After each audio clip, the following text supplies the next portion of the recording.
सुप्रभात प्यारे बच्चों। आज हम नया पाठ पढ़ेंगे जिसका नाम है लोकगीत। लोकगीत से तात्पर्य लोक मीन्स लोग और गीत माने गाने, यानी कि लोगों द्वारा बनाए जाने वाले गीतों को लोकगीत कहते हैं। बेटा, यह जो पाठ है, आपको इस पाठ में जो हमारे पुराने समय से जो त्योहारों के समय जो हमारे गीत गाए जाते हैं, गाँव में अक्सर जो गीत गाए जाते हैं त्योहारों के समय, ये पाठ इस बात की चर्चा करेगा कि हमारे जो देश में अलग अलग राज्य हैं, उन राज्यों में कौन कौन से लोकगीत प्रसिद्ध हैं और वह किसकी मदद से गाए जाते हैं, साथ ही वह किस किस समय प्रसिद्ध हैं, यानी कि वह कब कब गाए जाते हैं। आपको सबसे पहले यह ध्यान रखना है कि लोकगीतों की रचना करने वाले अधिकतर गांव व देहातों में रहने वाले लोग होते हैं। अक्सर लोकगीत समूह में गाए जाते हैं। पहले समय में, पुराने समय में वाद्य यंत्र बहुत ज़्यादा नहीं होते थे, या अभी भी गाँव में बहुत सारे वाद्य यंत्र नहीं मिलते हैं। इसलिए यह कुछ जो वाद्य यंत्र हैं जैसे ढोलक, झांझ, करताल और बांसुरी की सहायता से ये सभी लोग समूह में लोकगीत गाते भी हैं और साथ ही नृत्य भी करते हैं।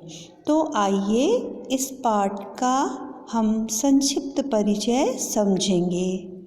तो सबसे पहला महत्वपूर्ण जो आपको पॉइंट याद रखना है वो क्या है कि लोकगीत के जो रचयिता होते हैं, रचने वाले होते हैं, वे अधिकतर गाँवों और देहातों में होते हैं, यानी कि इनके रचयिता गाँव वाले लोग ही होते हैं। आगे कि प्राचीन समय में जब लोकगीत गाए जाते थे तब इन्हें शास्त्रीय संगीत के सामने तुच्छ समझा जाता था, हेय समझा जाता था। यह इनको ज़्यादा प्रसिद्धि नहीं मिल पाई थी, लेकिन धीरे धीरे लोगों के सोच में, विचारों में अंतर आया और धीरे धीरे जो लोकगीत हैं वो अत्यधिक प्रसिद्ध होने लगे। इसी प्रकार हमारे देश में अलग अलग राज्यों में अलग अलग लोक नृत्य या लोकगीत गाए जाते हैं। अब इनमें से सबसे प्रसिद्ध है गुजरात का गरबा, दूसरा है चैता, कजरी, बारामासा। ये उत्तर प्रदेश के पूर्वी और बिहार के पश्चिमी जिलों में गाए जाते हैं। तीसरा है भाउल और भतियाली, ये बंगाल के लोकगीत हैं।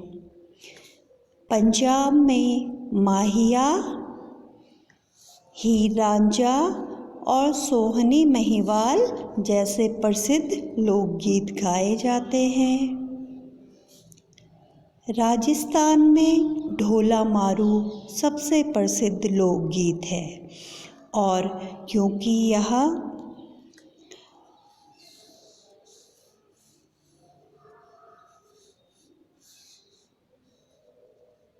काल्पनिक दुनिया से परे रोज़मर्रा के बहते जीवन से लिए जाते हैं, इसलिए यह सीधे हमारे दिलों को छू जाते हैं।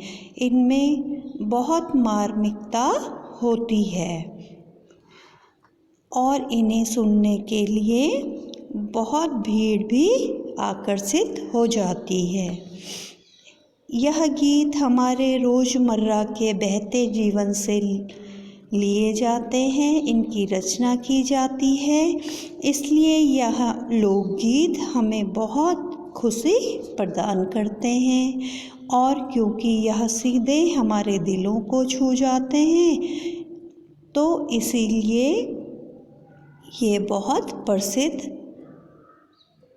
हो रहे हैं। साथ ही यही कारण है इनकी सफलता का।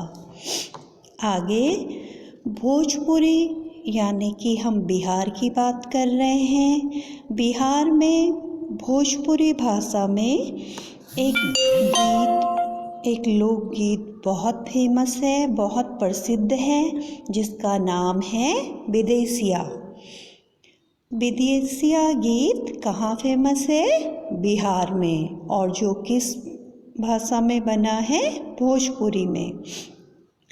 विदेसिया गीत प्रसिद्ध होने का एक कारण है कि बिहार में छोटे छोटे बच्चों के विवाह कर दिए जाते हैं और छोटी ही उम्र में जो लड़का होता है वह कमाने के लिए दूसरे राज्यों में चला जाता है और जो उसकी पत्नी होती है वह उसी के घर पर रहती है, यानी कि वो अपने सास ससुर अपने ससुराल में होती है और पति से वह अलग हो जाती है। तो यह गीत प्रेमी प्रेमिकाओं की करुणा को, विरह को दर्शाता है। इसीलिए यह बिहार में बहुत फेमस है। इसके जो बोल हैं वो नायक नायिका या प्रेमी प्रेमिका या पति पत्नी की विरह की स्थिति को दर्शाता है। आगे अब हम चलते हैं बुंदेलखंड की तरफ। बुंदेलखंड में एक बहुत लोकप्रिय गाने हैं, वो क्या हैं? आल्हा। और आल्हा जो गाने प्रसिद्ध हुए ये चंदेल राजाओं के समय में प्रसिद्ध हुए। और जो आल्हा और उदल इसी राज्य के समय, इन्हीं राजाओं के समय यह वहाँ के वीर योद्धा थे और उन्हीं पर ये लोकगीत बने हुए हैं। आगे मैंने पहले भी आपको समझाया कि प्राचीन समय में बहुत सारे वाद्य यंत्र नहीं हुआ करते थे, इसलिए ज़्यादातर जो वाद्य यंत्र का प्रयोग किया जाता था वो ढोलक और बांसुरी हैं। इन्हीं की मदद से ये सामूहिक लोकगीत गाए जाते हैं।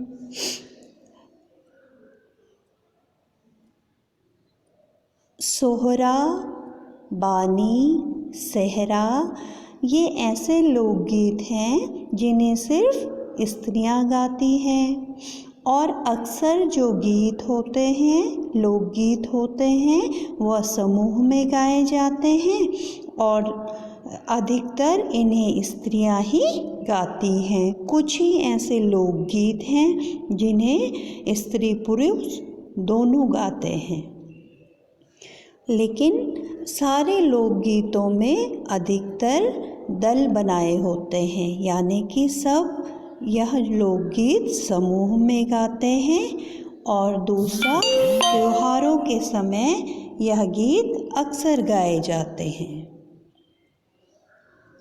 धन्यवाद बच्चों।